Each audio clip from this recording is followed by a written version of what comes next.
Este es el curso Cómo actuar frente a desastres de Aprendamos, una oportunidad para superarnos. Hola, bienvenidos a un nuevo capítulo del curso Cómo actuar frente a desastres de Aprendamos, una oportunidad para superarnos. Hoy vamos a tratar dos temas en nuestro programa, las inundaciones y las sequías, calamidades que afectan continuamente a amplios sectores del Ecuador y que nos exigen estar preparados. Aprendamos, una oportunidad para superarnos. Las inundaciones están entre los desastres más frecuentes en invierno y con más fuerza durante el fenómeno del Niño. Se trata de un evento natural que deja temporalmente bajo el agua amplios territorios.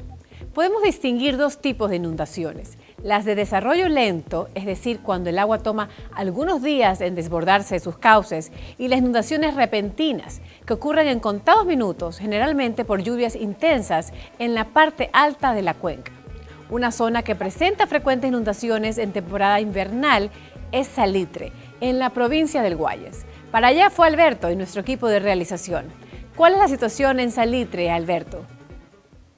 ¿Qué tal? ¿Cómo estás, Jimena? Estoy ahorita en el río Los Tintos. Este río sirve como división entre Salitre y Daule, ¿te puedes imaginar? Y mira, como puedes observar aquí, solo tras unos pocos días de lluvia, el nivel del agua ya casi llega al puente. ¿Puedes observar eso, no? Impresionante. Esto aquí causa inundaciones y eso vamos a ver el capítulo de hoy.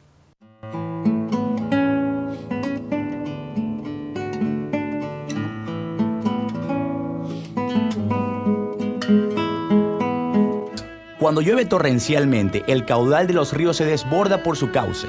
Los terrenos planos y bajos se inundan, especialmente aquellos cercanos a las orillas. Hay inundaciones que suelen demorar algunos días, y eso da tiempo para protegerse. Pero hay otras que ocurren en contados minutos, por lo general cuando se producen lluvias fuertes en las partes altas de las cuencas hidrográficas. ¿Y qué es una cuenca hidrográfica? Observemos la hoja de un árbol. Los bordes de la hoja representan los límites de la cuenca. Digamos que el nervio central es el río principal y los nervios laterales son ríos y esteros más chicos, que llevan sus aguas al río principal. Este río principal desemboca, a su vez, en otro más grande, y de esa forma se van creando inmensas cuencas hidrográficas, como la del río Guayas, por ejemplo. Es peligroso construir casas al nivel del río, o peor aún, más abajo del nivel del agua, ya que el agua, cuando hay inundación, se les puede ingresar en su hogar.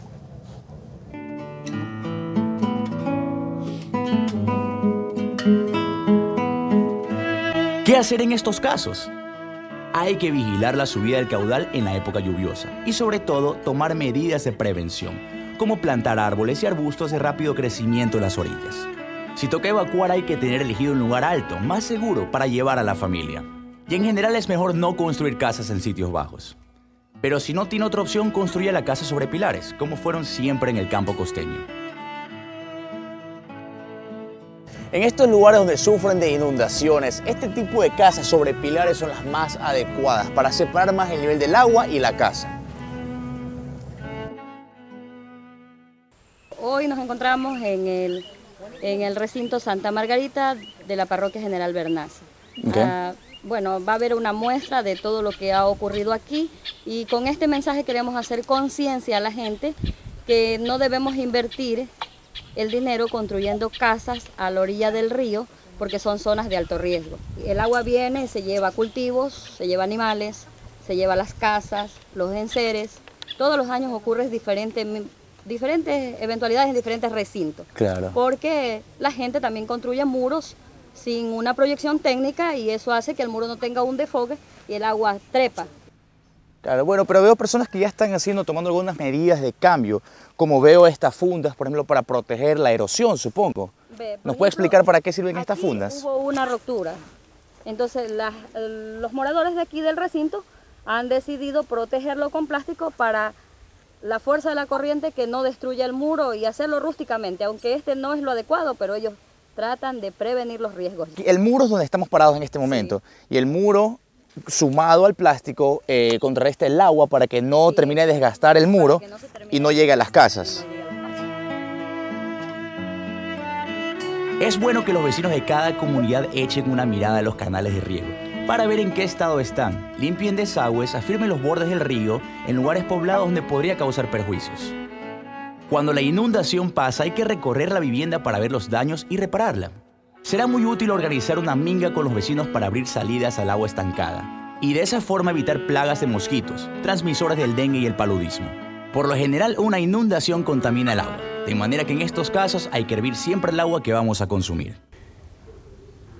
Las inundaciones temporales que se producen en el Ecuador, en la costa del Ecuador, y aún más con las predicciones de cambio climático que van a ser más frecuentes y también más violentas, necesitan obligatoriamente que los campesinos, que las comunidades rurales, que los que habitan en las poblaciones pequeñas, que están con un nivel muy deficiente de altura sobre el nivel del mar, vuelvan a la tradición, es decir, casas elevadas. No hay más solución, no se puede, o transferirse a lugares altos donde no llegue la inundación, cosa que es bastante difícil.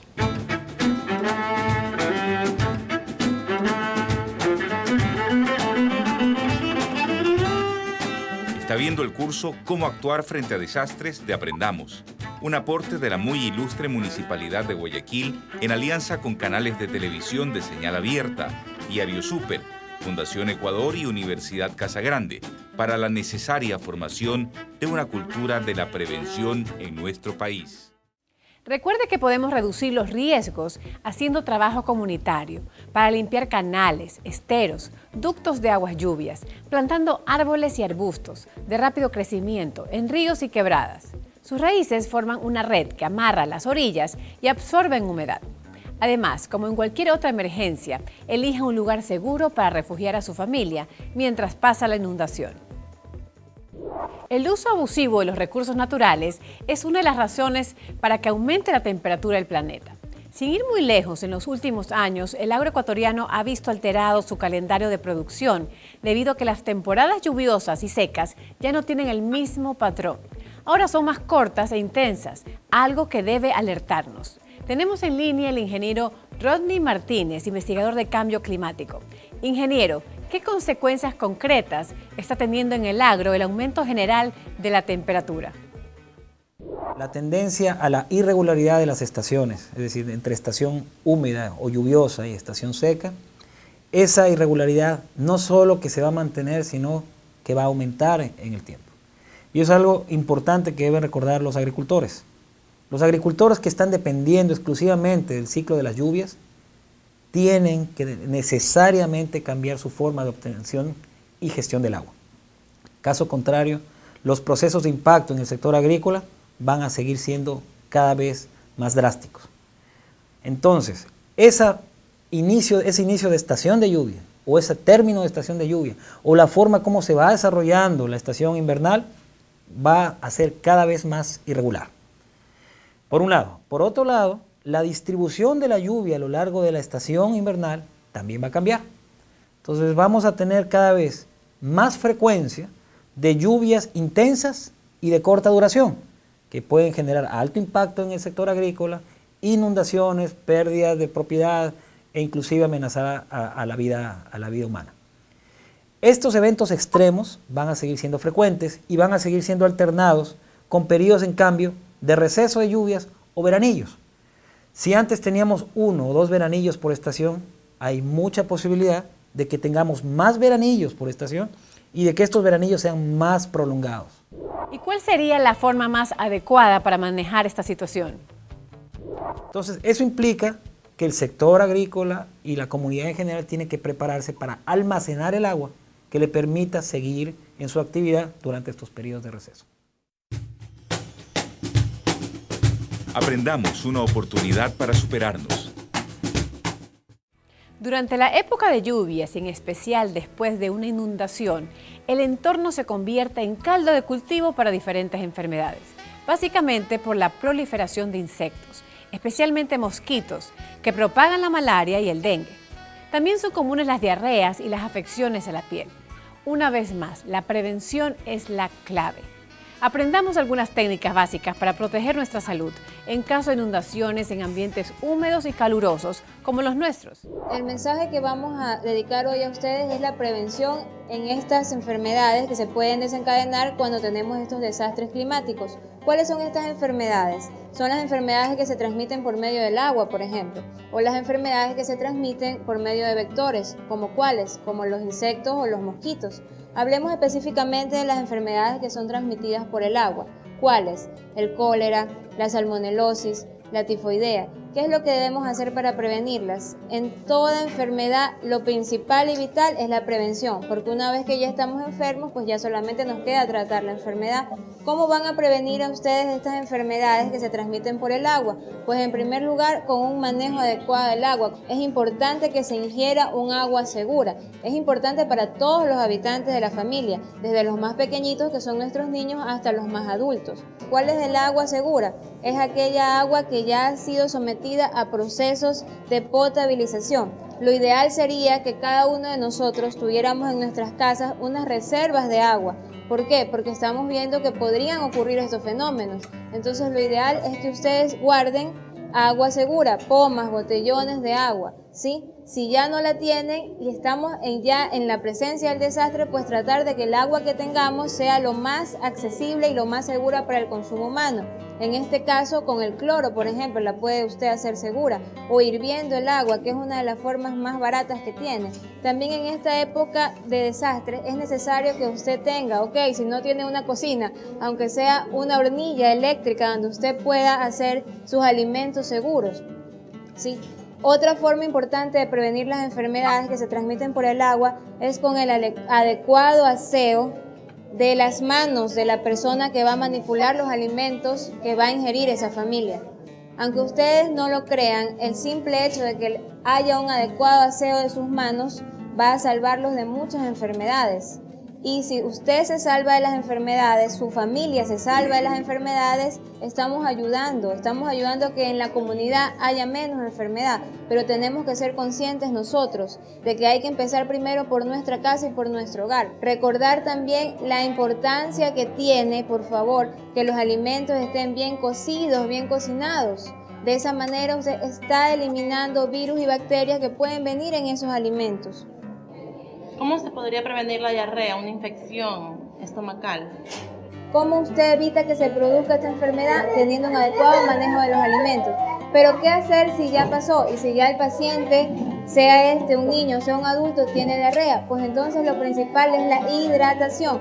¿Cómo usted va a hidratar a ese paciente? Recuerde usted que cada vez que ese paciente, sea niño o adulto, tenga una pérdida de líquido, sea por una diarrea o por un vómito, debe ser repuesto. En el caso de una epidemia, que estamos así, que no tenemos cómo hacerlo, no tenemos el suero oral, pero tenemos agua pura, que ya les indiqué cómo almacenarla en sus casas. Lo adecuado es que usted reponga, si es un paciente hasta un año, pues va a reponer 1 onza por cada vez que el paciente pierde en diarreas o en vómitos. Si ya tiene más de 1 año a 5 años, va a reponer 3 onzas cada vez que hace una deposición o un vómito. Y si ya el paciente tiene más de 5 años, pues repondrá de 4, 5, 6 onzas de acuerdo a la edad de ese paciente. Y recordar también que un paciente que está con diarreas no quiere decir que porque tenga diarreas vamos a dejar de alimentarlo. Si es un lactante menor, por ejemplo, aquel niño que tiene menos de 1 año, no se le debe suspender la lactancia materna, debe seguir lactando a ese paciente. No por el hecho de tener diarreas tiene que suspenderle la comida. La alimentación debe ser la adecuada dentro de las posibilidades, pero nunca se suspende la alimentación en un paciente con diarreas. Y lo vital es la hidratación. Si usted tiene un paciente con diarreas y lo tiene bien hidratado, ese paciente saldrá adelante. Si usted tiene un paciente con diarreas y no lo hidrata, pues ese paciente tendrá muy malos resultados. Aprendamos, una oportunidad para superarnos. El fenómeno inverso a las lluvias torrenciales e inundaciones que por lo general nos trae el fenómeno del niño o la niña es la sequía. Algunos sectores del país tienen que enfrentar casos críticos de sequía que por lógica afectan muy fuertemente a la agricultura y la ganadería.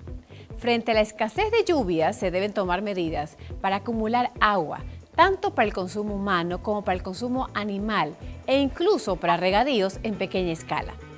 La sequía nos recuerda de forma dramática que debemos proteger las fuentes de agua. Nuestro equipo se fue a balsar en la provincia del Guayas y en momentos de fuerte sequía en esa zona.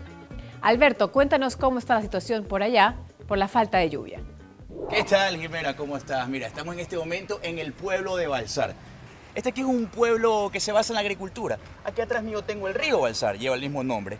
Y toda esta área en este momento está sufriendo por sequías, así que vamos a conversar con algunos agricultores para que nos den un poco más información del tema.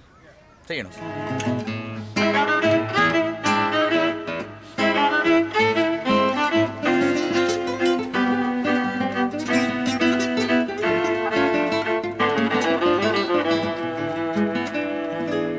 Todo esto aquí iba a ser un campo de maíz. ¿Y por qué digo iba? Porque como pueden observar, hasta aquí llegó el crecimiento de la matita. Todo esto aquí fue el producto de la sequía.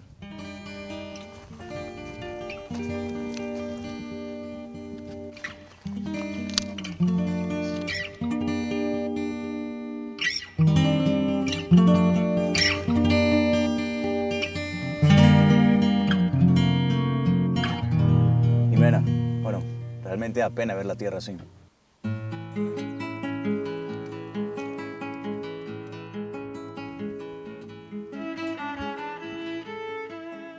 Mire, como usted acaba de ver, mi jefe, por la falta del agua, la falta de las lluvias, yo sembré todo esto por aquí sembré. Pero así como usted ve, la planta se ha quedado chiquita por falta del agua, por falta de la lluvia, no tenemos cómo regar. Y eso es todo, ya se acabó el invierno, se acabó todo. Tiene un mes que no llueve. Mire cómo está la planta. Ya se muere, ya no produce nada. Ya la única solución que se puede tomar es regar. Como usted acaba de ver el río cerca, compró una bomba, unos cuantos metros de manguera y regar. Hacer un pozo profundo, un pozo con broca o un pozo con mano y sacar agua y regar de ahí. Lo que pasa es que en este año se viene el invierno un poquito adelantado. Por aquí ya estaba lloviendo, al 10 de diciembre ya estaba lloviendo y nadie se percató de sembrar en esa época, porque no es hora de sembrar, no es hora del invierno. Nosotros estamos enseñados a sembrar los primeros días de enero. Esta sequía es demasiado, soles que arden que parece que lo queman a uno, hasta las hojas de las plantas mismo se ven quemadas. Y no llueve para nada. Por esto que tenemos aquí atrás es una albarrada. ¿Qué es una albarrada? Es un método que usan los agricultores para guardar, para almacenar agua de lluvia. Entonces, cuando hay momentos de sequía, esto aquí lo pueden utilizar para sus necesidades de agricultura o de ganadería. Y esto aquí, que viene a ser como una reserva, hasta esto está sufriendo en momentos de sequía, así como pueden observar.